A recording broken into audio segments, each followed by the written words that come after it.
Jadi permasalahan kita yang seperti ini itu semua bermuara karena apa? Nanti jenengan kan masih ada tahap level 1, 2, 3. Pada level puncaknya nanti jenengan ini akan mengalami kesulitan pengembangan. Kenapa Pak Tirto Utomo Aqua itu dibuang ke dalam? Kenapa kecap bango itu dijual ke Unilever? Ya kan?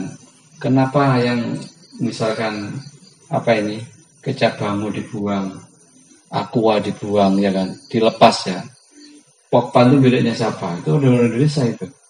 Gak kuat dibeli sama Filipina. Samsung sedang Thailand. Kenapa? Orang Indonesia ini kalau jenengan ini nanti menjadi entrepreneur, itu pada puncaknya kemampuannya saat Anda gergaji, mengalami gergaji korporatisasi, Anda ini sering mengalami masalah modal. Jadi korporatis itu perlu gaji, Pak. Semakin Anda itu dalam modal dibutuhkan, gergajinya makin dalam. Kecil, gajinya kecil. Contoh gini, saya tuh punya modal 200 juta. Awal itu 250 juta. Lah, setiap nasabah yang saya kirim, produk yang saya kirim itu selalu juta, Pak. Ketika customer saya itu jualan 2, kan cuma 50 juta. Uang 200 kurangi 50 kan pasti 150 kan. Ini saya masih longgar modalnya. Tapi ketika nanti nasabah saya berkembang, nasabahnya jadi 4. Uang yang saya butuhkan berapa tadi? 100. Modal 200, saya pakai 100 ini ke pelanggan, bayarnya 2 minggu, ada sebulan, 100 saya pakai simpanan. Lah saya telah mengadakan ekspansi marketing. Nasabah saya jadi 8. 200 sedot itu semua itu. Nggak ada kosong ini. Padahal ketika saya ini sudah di sini 350, saya dapat sudah megap-megap ini. Nasabahnya sudah nggak punya napas kan. Nah, Anda apa yang dilakukan pada saat Anda sebagai gaji, turunkan modal lagi, digergaji. Yang levelnya tadi 200, digergaji jadi 500. Supaya Anda, ya bebannya kelihatannya naik, tapi dalam sisi bisnis Anda longgar. Karena sudah punya kemampuan 16 customer, ya kan? 8 jadi 200 jadi 8, kalau yang modal 400 jadi 16, ya kan? Nasabah Anda berkembang, Anda melakukan gergaji lagi. Yang saya tanyakan gergajinya ini dengan apa? Supaya nggak megap-megap. Kan nyontek modal nih. Kalau modal Anda pakai modal pinjaman bank, Anda pada titik tertentu akan kehabisan aset untuk apa itu? Untuk pinjam, ya nggak? Sama dikasih level 50, saya kasih 5M, sama-sama pusing. Gak ada aset yang tinggal menang. Aset yang tak ditaruh bank semua. Ya enggak ini. Nah, ini namanya gergaji mati di situ kita. Maka Pak Tirto mau lelah. Wis tukune wis. Aku mau berapa persen? Pak Tirto nyampaikan 20%. Lah udah dulu nih. Karena Pak Utomo udah lelah. Yang cerita legendarisnya Kecap Bango. Dua pribumi orang Sunda. Tanya, Pak, umur sama berapa? Umur 50 ya. Loh anak sama nih foto tuh gelem wangi sampean. Tidak tahu anak saya. Pak sekolah dulu tuh belum balik ngurusi kecap belum pondak. Ya enggak? Kadang anak sekolah dulu pangkat akeh ngewe bapak era gelem. Kata bapak kerjane kulu misalnya. Oh gelem. Ya enggak? Sama oleh piro Pak 1 bulan tuh. Kira-kira aku 1 bulan 1M. Kecap bangun sudah 1M. Dia udah bisa tok dalam setahun 12M. Wes Pak, sama ndak usah bekerja. Ya tahu. Sama oleh 10M, ya kan. Sama golek duit 300 itu, sama butuh pirang tahun. Ya kan. Wes sama butuh 10 tahun sampean. Wes tak tuku Pak, ngene sampean 300M. Ya kan. Oleh Unilever. 300M. Dia masih gengsi, enggak bisa. Itu nadi saya. Lah yang dirayu ibunya. Bu, ayo Bu, 300 M loh, nggak usah kerja sampean. Urip pirang tahun-tahun kan nggak usah repot-repot. Kena si ibunya, dibeli itu sama Unilever.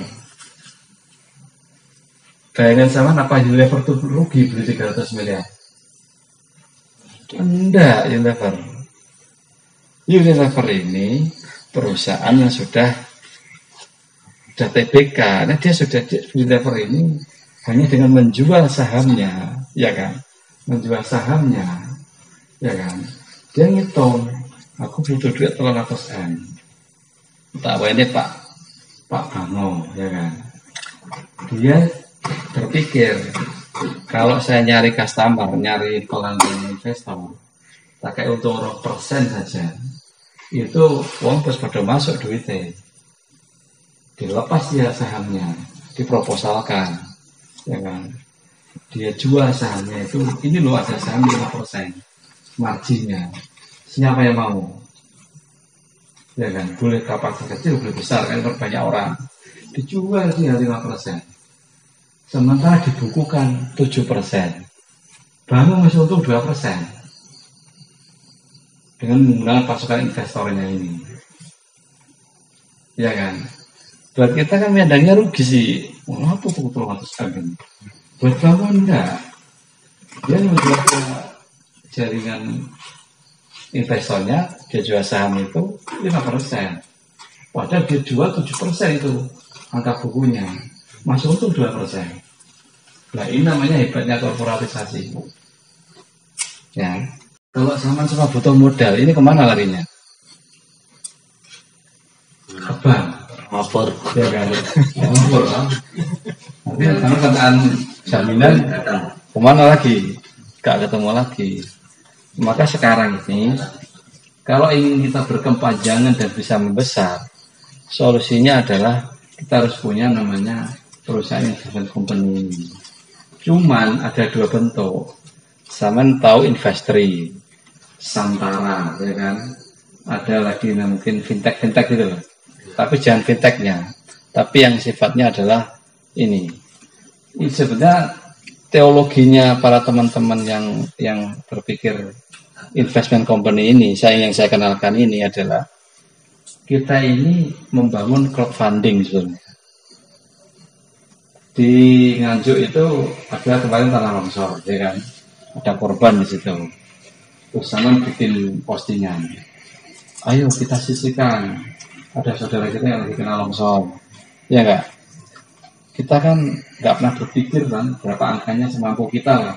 100-200 tapi ngumpulnya jutaan. Jadinya duitnya kan banyak, ya kan? Ini namanya crowdfunding donasi. Ada lagi crowdfunding kesehatan. Saya pernah di Jakarta itu di Mall Kelapa Gading sholat. Habis itu tak ambilnya bilang, Bapak yang berhormat, Jumatan, ini ada saudara kita yang pulang dari rumah sakit. Sekarang ini nggak bisa pulang karena harus operasi jantung. Anaknya masih kecil lagi, masih muda, dan nggak bisa pulang. Mohon Bapak berbaik hati untuk membantu meringankannya. Panggil orangnya bicara, Pak, saya ini profesinya tukang becak, anak saya ini lagi kena ujian sakit, tolong barangkali Bapak ini punya hati untuk ini, kami sangat berterima kasih kalau dibantu. Di sana panitia ngasih kotak Pak, itu langsung orang keluar plung ngumpul dalam hanya sekitar setengah jam 10 juta Pak. Inilah hebatnya kekuatan crowdfunding Pak namanya. Crowdfunding di situ namanya. Nah sekarang mulai muncul gerakan crowdfunding modal, ekuitas ini. Ini nanti yang akan saya lihat menginjak ke sana. Mungkin ini adalah wacana jangka panjang, wacana besar. Nanti ada wacana pendek. Karena orang ini terjebak pada dua dataran, Pak. Saya kena visi jangka pendek, ada visi jangka panjang. Tinggal orang itu pandai-pandai memilihnya. Contoh, saya lagi terpuruk Pak, saya teman datang, Pak saya lagi dipecat dari kepala cabang, ya kan? Terus saya harus ngenul ya Pak, terus apa yang saya kerjakan? Loh, zaman tinggal gini Mas, ada masalah jangka pendek, jangka panjang. Kalau saya memenangkan visi jangka pendek, resikonya sama tidak besar. Tapi kalau saya memenangkan visi jangka panjang, resikonya istri cerai lagi, tidak cerai. Kenapa? Jangka pendek ini Anda kan biar sekolah bisa diutang nggak? Makan bisa ditunda nggak? Bayar listrik bisa tunda nggak? Nggak bisa. Lah, maka Anda harus hidupnya mempertahankan visi jangka pendek, terus punya visi jangka panjang. Karena harga kita di visi jangka panjang ini. Padahal secara rumus, visi jangka pendek ini nggak butuh besar. Anda mau kerja apapun, untuk makan, bayar sekolah kan cukup, sudah. Bangun visi jangka panjangnya. Dan kita tidak boleh nyaman di visi jangka pendek. Karena harga kita di visi jangka panjang ini. Tuhan sudah membagi visi jangka pendek ini nggak butuh biaya besar. Kalau terpaksa pun Anda jual becak, makan butuh 20.000, sehari ada makan bisa. Tanpa bentuk tidak apa-apa, ada becak, ada fotokopi, ada mungkin nyaku, mungkin sampai apalah. Karena terpuruk ya, mungkin nggak usah pilih-pilih. Tapi untuk menuju jangka pendek kan cukup. Tapi pikirannya jadi situ, bangun jangka panjangnya. Saya ngajak mimpi ini, mimpi jangka panjangnya ini. Ya kan, menunggu momennya tepat gitu kan.